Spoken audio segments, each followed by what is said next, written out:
What would MLP G5 be like if the world building stayed closer to G4? I already explored this concept in part 1, and I designed half of my G5 main 6 ponies, Amity, Glummydrops, and Sweet Treat. So if you haven't seen it, I highly suggest you do so.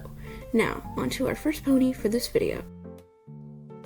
For Coral Wave, I wanted her to be the big sister of the group, the one you go to for advice and to talk about your problems. She's grounded, level-headed, and non-judgmental. She loves studying marine life, and her special talent is taking care of animals, but specifically underwater creatures.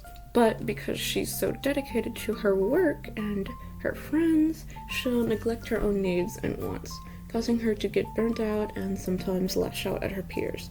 But nevertheless, I felt Rarity's element of generosity fit her best, since she's so generously spending her time consoling others instead of using that time for herself, which is why I changed her element to the element of selflessness.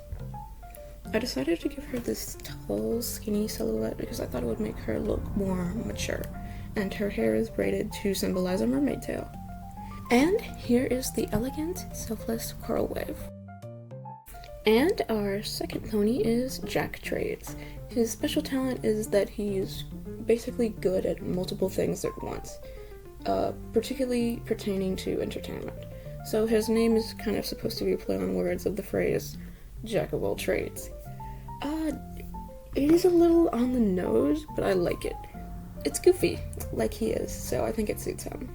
He's laid back, funny, charming, mischievous, and a little arrogant. But he mostly acts like that to hide that he's insecure about not being great at one thing, but rather only good at multiple things. I gave him Pinky's element because, like her, he just wants people to be happy and laugh, so his element is the element of joy.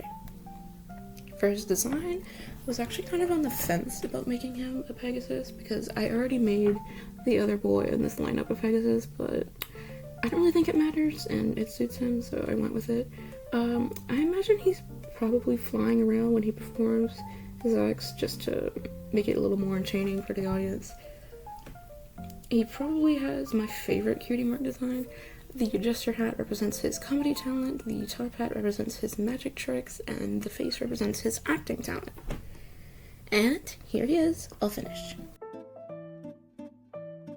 Last but not least, we have Deco Blush. She's very expressive and dramatic, and I imagine her being quite similar to Rarity in personality, just a little less posh. She's a very genuine and blunt person, but sometimes that can be her downfall. While she doesn't mean to come off as harsh, I thought that she would fit Applejack's element well. Although since she's about being real, not just telling the truth, I changed it to the element of sincerity. Her special talent is art, and she loves drawing and painting because it's how she expresses herself. I made her a unicorn so she can hold art supplies more comfortably instead of using her mouth. And I wanted her hair to look like splatters of paint, and her cutie mark is a paintbrush wrapped in a ribbon to showcase her creative and feminine personality. Oh, and wow, we're finally done. Here's all my G5 main 6 ponies all together. I really enjoyed working on this project, and I hope you enjoyed watching it. Bye for now!